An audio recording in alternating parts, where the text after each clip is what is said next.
So I actually discovered Kirsty via a social media advert, and I connected with her at that time and thought, wow, I'm sure she's going to be part of my journey, I'm just not sure when. And then as I've grown my business and progressed through the different levels, it's come to the point where I needed her support and her guidance, and then this event was the perfect thing for that.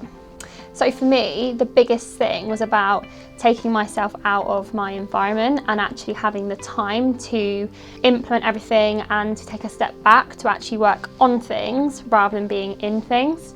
So the biggest shift has actually been knowing what I don't know and actually finding those gaps in my knowledge so I can actually come away from it, implement that and grow my business. So I wasn't actually expecting it, but one of the biggest benefits was actually connecting with the other women, helping each other, bouncing ideas off, and actually using each other's specialities and resources to help each other. So that has been one of the biggest takeaways, is actually how you can collaborate and learn from each other. So for me, I would say it's important to recognise that there are things that you don't know.